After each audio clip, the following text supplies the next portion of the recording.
Kompas Petang kami lanjutkan, saya Sini Permadi. Saudara mantan Capres Anies Baswedan menyindir pemerintahan Prabowo Subianto yang dinilainya semakin jauh dari prinsip integritas dan meritokrasi. Imbasnya, menurut Anies, jabatan publik diberikan bukan karena kompetensi, melainkan koneksi. Hal itu disampaikan Anies saat menjadi keynote speaker dalam dialog kebangsaan yang digelar DPW Gerakan Rakyat Jawa Tengah di Ballroom UTC Semarang 8 Oktober lalu. Dalam pemaparannya, Anies menyinggung praktik transaksional dalam birokrasi dan politik telah membuat jabatan publik tidak lagi ditentukan oleh kompetensi, tapi oleh kedekatan politik dan kepentingan kekuasaan. Sehingga sistem yang dibangun pemerintah bukan lagi berpihak pada kualitas, melainkan pada pertimbangan politik dan kepentingan kelompok.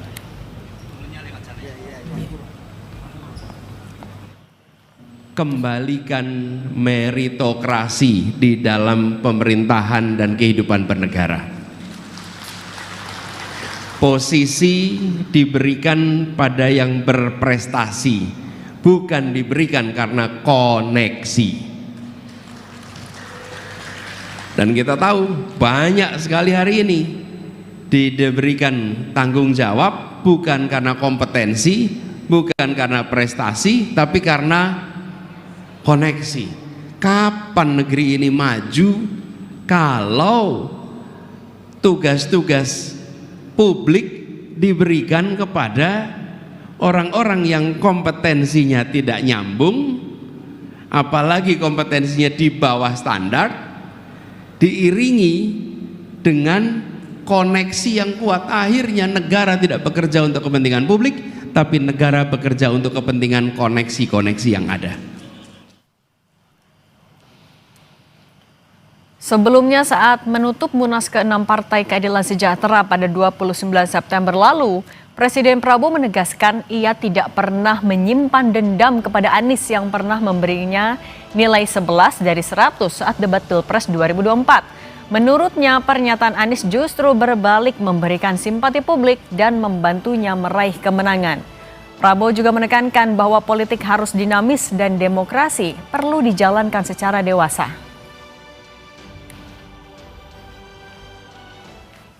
Aku tuh terus terang aja loh, saya tuh nggak dendam sama Anies, enggak. Kalau ya dikasih nilai 11 tuh gue nggak apa-apa itu. Bener loh, sebetulnya dia yang bantu aku menang, saudara-saudara. Karena emak-emak kasihan gitu loh, iya kan, saudara-saudara. Kalau debat presiden atau kan nggak menarik, rakyat seneng lihat apa itu, lihat rame-rame seneng, bener nggak? Jujur, iya kan? Jadi saudara-saudara, kita harus demokrasi yang dewasa, ya kan? Siapa presiden, siapa wakil presiden, siapa, ya oke. Yang penting siapapun kita bersatu, kita kerja untuk bangsa dan negara. Saling sindir antara Presiden Prabowo dan lawannya pada Pilpres 2024, Anies Baswedan, kembali menghangat. Keduanya sama-sama melontarkan pernyataan yang membuat publik kembali mengingat dinamika di panggung Pilpres 2024. Meski Pilpres sudah usai, Prabowo dalam beberapa kesempatan masih mengungkit penilaian 11 dari 100 yang dilontarkan Anies saat debat Pilpres. Sementara Anies tiba-tiba muncul dengan mengkritik tata kelola jabatan publik di pemerintahan Prabowo yang menurutnya tak lagi karena kompetensi melainkan koneksi. Nah, kita bahas saling sindir dua tokoh ini bersama analis politik Adi Prayitno yang sudah bergabung bersama kami di studio. Lalu ada Ketua Umum Gerakan Rakyat Syahrin Hamid dan Ketua DPP PSI Valdo Maldini. Selamat petang semuanya. Selamat petang, Cindy. Petang, Assalamualaikum. Waalaikumsalam. Saya mau ke Bu Syahrin dulu ya, Bung Syahrin. Ini apa alasannya seorang Anies Baswedan tiba-tiba melontarkan sindiran yang soal cara pemerintah sekarang memilih pejabat publiknya? Ini kenapa? Iya, jadi mungkin gini, ini kan tata kehidupan bernegara. Jadi lebih tepatnya bukan sindiran. Lebih tepatnya ini adalah menjalankan fungsi check and balances, mungkin fungsi critical support, fungsi untuk mengingatkan bahwa bagi kita kan sudah punya pengalaman ke belakang bahwa betapa meritokrasi tidak mendapatkan tempat. Nah, sehingga pada kondisi yang seperti ini, nah harapannya diingatkan kembali bahwa memang sudah sepatutnya menempatkan posisi basisnya adalah meritokrasi Tapi Bung sesuai Syahrin, kompetensi, sesuai kapasitas. Nah, sehingga harapan-harapan bahwa dengan basis meritokrasi sehingga teknokrasi pembangunan bangsa dan juga agenda-agenda oke, presiden tapi itu bentuk penguasaan juga dari Pak Anies. Tapi ini jangan-jangan ngomongnya karena sebelumnya Pak Prabowo juga ngungkit duluan soal nilai 11 dari 10, dari 100. Jadi sebenarnya justru yang disampaikan oleh Pak Prabowo pada forum Munas PKS itu justru memperlihatkan bahwa memang level para calon presiden kita ini sudah level negarawan. Nah, sehingga apa yang terjadi pada dinamika pada saat Pilpres, ya tentunya itu adalah ya tertinggal pada saat Pilpres, tidak lagi menjadi hal yang harus dibawa-bawa, apalagi misalnya ya sampai tersimpan di hati begitu dalam. Justru ya apa yang disampaikan oleh Pak Prabowo, rakyat malah memang menantikan sebuah debat tajam, perdebatan yang ya begitu diferensiatif. Nah, itulah yang sebenarnya menjadi harapan rakyat. Nah, ketika itu sudah selesai momentumnya, nah sudah saatnya ya yang mendapatkan mandat dari rakyat menjalankan pemerintahan, yang di luar itu ya tentunya mengawasi jalannya pemerintahan. Nah, ini saya kira adalah merupakan sebuah tradisi ataupun tata kelola kehidupan bernegara yang baik, di mana demokrasi itu tumbuh sehat. Adanya rule ataupun pemerintahan yang menjalankan kekuasaannya, dan ada kekuatan di luar yang mengawasi jalannya pemerintahan. Oke, nah kalau dari Bung Faldo nih, tapi Bung Faldo, Pak Prabowo kan beberapa kali nyinggung soal nilai 11 dari 100 ini. Emang sebegitu membekaskah di hati Pak Prabowo? Ya, saya kira itu menunjukkan bahwa Pak Prabowo nggak ada dendam sama sekali kepada Mas Anies Baswedan. Dan kami kira hal itu diulang berkali-kali ya karena bagi Pak Prabowo ini adalah sebuah momen juga untuk menjelaskan tidak ada masalah sama penilaian dari pihak lain atau pihak luar. Yang menarik adalah narasi meritokrasi bukan koneksi, tapi kami kira ini soal kolaborasi, Mbak Cindy. Bahwa memang pemerintah hari ini itu sedang menyiapkan lompatan, bukan nostalgia masa lalu. Karena meritokrasi itu bukan hanya sekedar slogan ya kami kira. Karena kita melihat pemerintahan tidak hanya menilai orang dari seberapa banyak dia bicara atau pidato gitu. Kalau pidato Pak Anies top lah gitu. Kalau ada lomba pidato tuh juara 1. Tapi kan dari hasil kerjanya. Dan ukurannya adalah output, kinerja. Siapa yang bisa eksekusi, siapa yang bisa selesaikan masalah. Kalaupun tidak bisa, ya kena evaluasi. Kita lihat udah sekitar 4 kali reshuffle. Dan kita juga melihat bahwa tidak sedikit juga anak-anak muda itu diberikan tempat di kabinet gitu, bahwa berarti ini bukti meritokrasi itu sedang dijalankan, bukan hanya sekedar dibicarakan. Yang kedua, komposisi kabinet, komposisi tim itu adalah soal kebutuhan, Mbak Cindy, bukan hadiah. Jadi setiap presiden itu berhak membentuk tim yang cocok dan itu sesuai dengan zamannya. Dan Pak Prabowo kita lihat memilih yang bisa kerjanya cepat, loyal pada visi dan paham lapangan juga. Jadi sekali lagi ini bukan bagi-bagi jabatan, tapi bagi-bagi tanggung jawab. Oke, tapi 49 menteri, 55 wamen, belum kepala badan, kepala lembaga, staf sus, utusan khusus, semuanya berdasarkan kompetensi dan kecocokan berarti, kalau menurut Anda? Pasti, karena memang tantangannya itu kan nggak sama setiap zaman, Mbak Cindy. Mungkin dulu zaman Pak Jokowi menghadapi tantangan seperti X, Pak Prabowo Y gitu kan. Tantangan geopolitik, ekonomi hari ini, teknologi kompleks. Jadi kabinet itu kita tidak lihat dalam segi size, Mbak, tapi dalam adaptivity-nya, adaptifnya. Nggak bisa kita pakai kacamata periode lalu sama sekarang. Dan saya pun menghargai sebenarnya Pak Anies Baswedan waktu jadi gubernur, beliau juga punya susunan tim yang cukup kompleks gitu. Beliau mempunyai tim TGUPP, tidak masalah, dan itu hak bagi beliau ketika beliau jadi gubernur. Tapi jangan menuduh orang lain melakukan hal yang sama seolah-olah salah. Kalau dulu dibilang team of experts, Sekarang Oke. bilang bagi-bagi jabatan, konsisten dalam berprinsip kami Nah kira. gimana Bung Sahrin, katanya konsisten, ya TGUPP juga disinggung lagi, tanggapan Anda gimana? Ya, saya kira memang pada saat Anies menjabat, dia sedang mengemban amanat publik. Dan itu patut dikritisi, wajib bagi seluruh pihak, civil society, masyarakat sipil, ya wajib untuk melakukan ataupun mengkritisi apa yang menjadi susunan timnya Pak Anies. Baik itu dari sisi proses maupun dari output yang dihasilkan. Dan saya kira itu juga wajar ketika kekuatan luar pemerintah juga mengkritisi apa yang menjadi komposisi tim Pak Presiden dan juga apa yang sedang dilaksanakan dan output yang juga akan misalnya dihasilkan. Karena kan mendapatkan tanggung jawab publik tentunya kan harus diiringi juga dengan kritik publik. Dan kita kan tahu Lord Acton mengatakan bahwa memang power tend to corrupt. Oke, Absolutely Bung Sahrin. power, ya corrupt absolutely. Nah, Oke. sehingga ini kita harus jaga, menjaga kekuasaan, Bung Sahrin. menjaga pemerintahan ya dengan mengkritik. Nah, itu saya kira adalah sesuatu Oke, yang Bung Sahrin, harus tapi ditumbuhkan. begini Bung Sahrin, apa yang membedakan akhirnya apa yang dilakukan oleh Pak Anies pada saat itu masih menjadi gubernur dengan yang dilakukan oleh Pak Presiden Prabowo Subianto sekarang? Kalau misalnya sama-sama ya saat itu juga beberapa orang tim ses yang masuk ke dalam lingkarannya Pak Anies di Pemprov.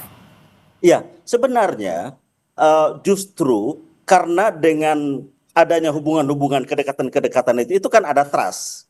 Nah, yang menjadi persoalan kan tidak hanya basisnya koneksi, tapi ada basis meritokrasi, ada kompetensi di situ, ada prestasi di situ. Kan apa yang menjadi akibat ataupun dampak dari sebuah tim dalam penyelenggaraan pemerintahan, ini berdampaknya kan kepada nasib rakyat. Oke. Berdampaknya kan kepada kebijakan publik, eksekusi kebijakan publik, dan sehingga yang mendapatkan dampak kan rakyat.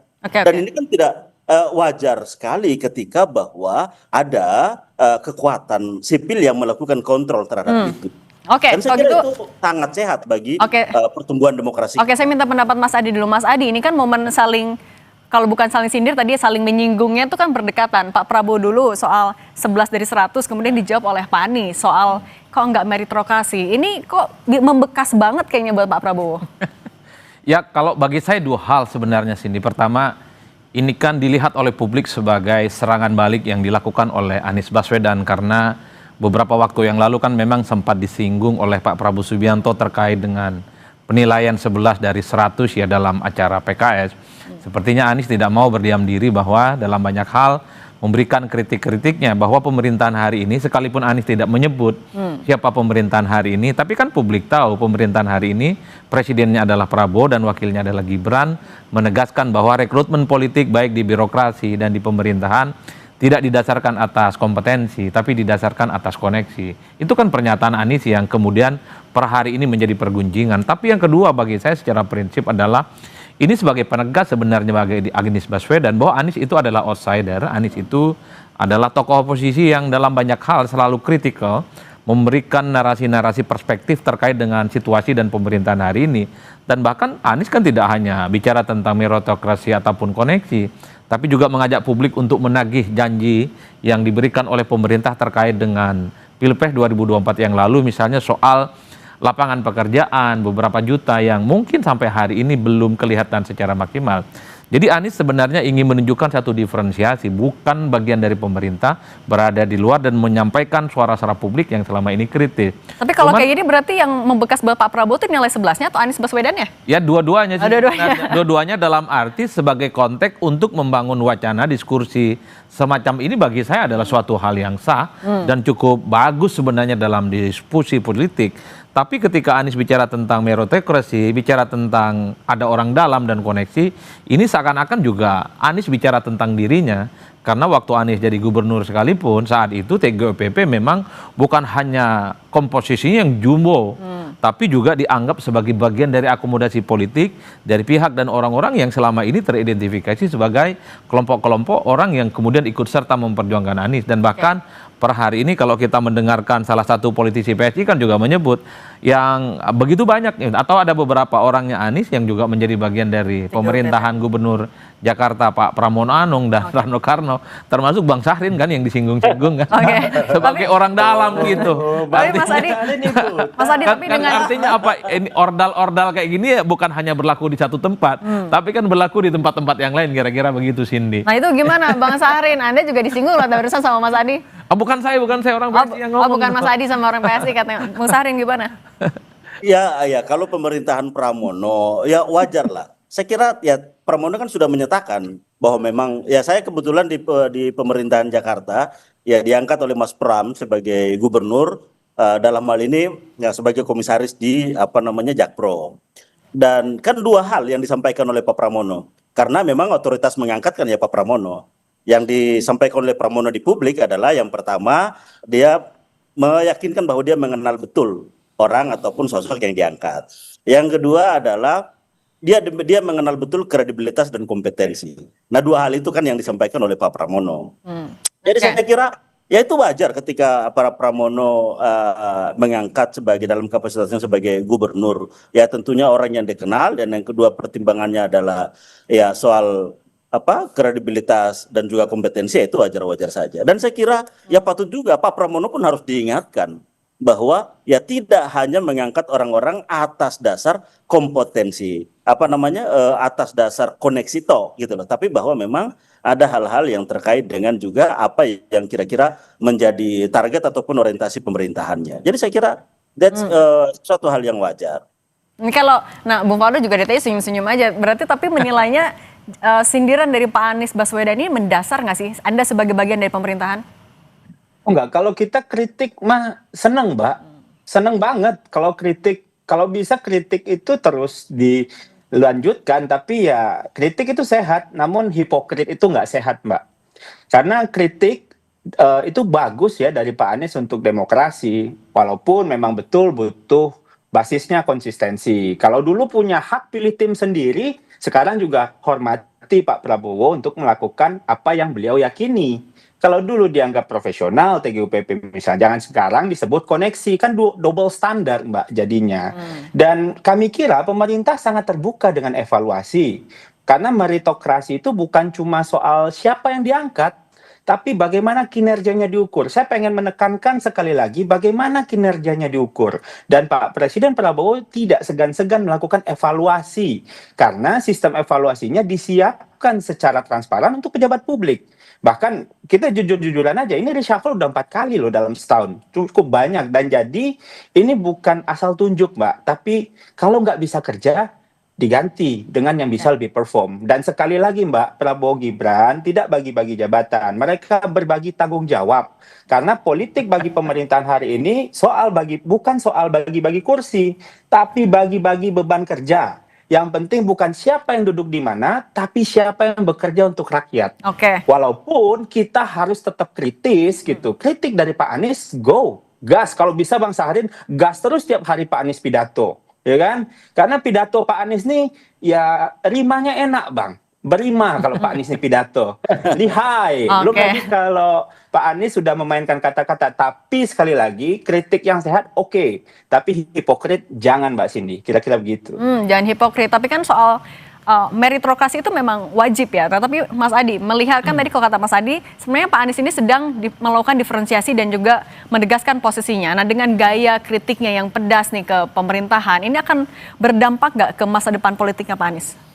Ya saya kira memang ini semakin mempertebal bagaimana posisi politik Anies Baswedan hari ini, terutama untuk terus mendapatkan spotlight, terutama dukungan-dukungan politik dari kelompok-kelompok yang selama ini anti terhadap pemerintah, kritis sama pemerintah, itu yang saya sebut.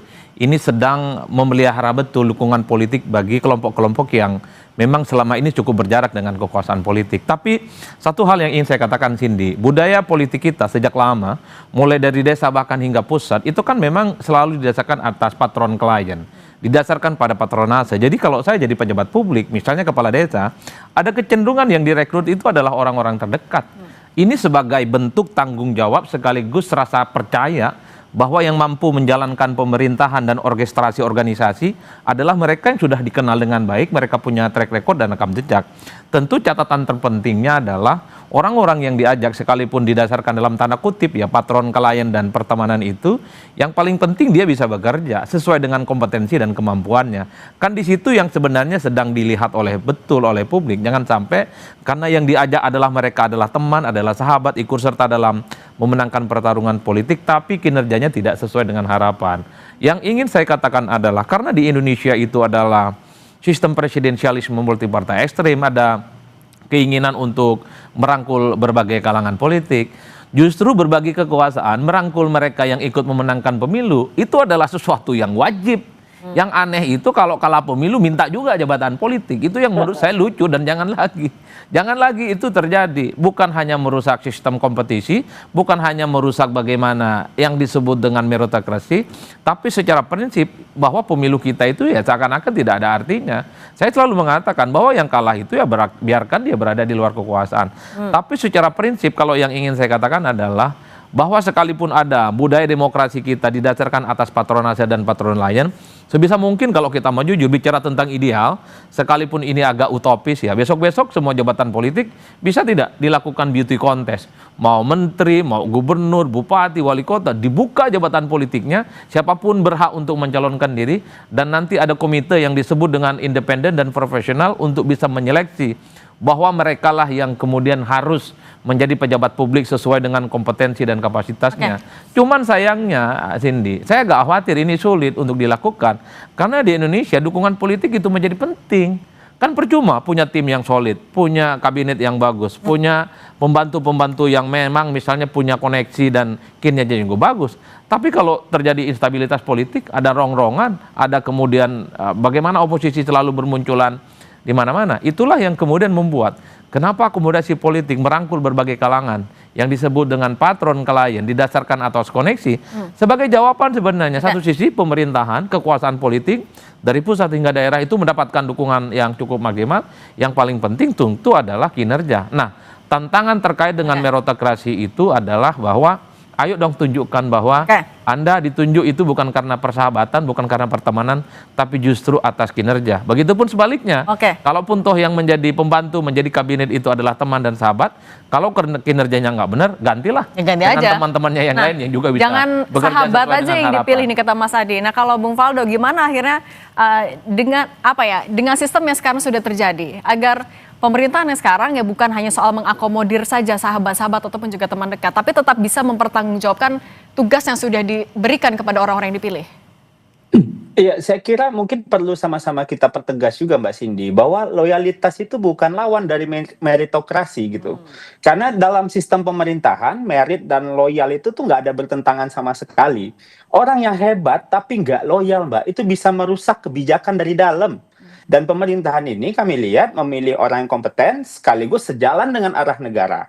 Itu hal yang normal Mbak Cindy. Di seluruh dunia manapun kita tahu itu. Dan adanya pembangunan tim yang lintas generasi. Lihat struktur yang mulai terbentuk. Tokoh senior berpengalaman ada. Anak muda juga ada. Di lingkaran strategis. Ini sinergi Mbak antara pengalaman dan semangat yang baru. Bukan nepotisme, tapi regenerasi yang kami kira terencana. Dan yang ketiga Mbak, nggak kalau jauh lebih penting, publik menuntut kecepatan, bukan drama. Karena kita sedang masuk ke era eksekusi hari ini. Presiden dan Wapres terpilih itu memang lagi fokus untuk mempercepat realisasi programnya, MBG, cek kesehatan gratis, Kopdes, magang nasional, bukan memperbanyak rapat atau bahkan pidato di daerah-daerah. Rakyat tuh nggak peduli Mbak sebenarnya temannya siapa, tapi harga stabil, kerjaan terbuka, pembangunan lanjut, ekonomi stabil, dan semuanya mendapatkan kemakmuran. Itu yang paling penting. Oke, kita tunggu juga artinya pertanggungjawaban dari ya semua yang sudah terpilih, presiden sampai segala pembantunya ini juga akan menjadi pertanggungjawaban bagi rakyat. Bung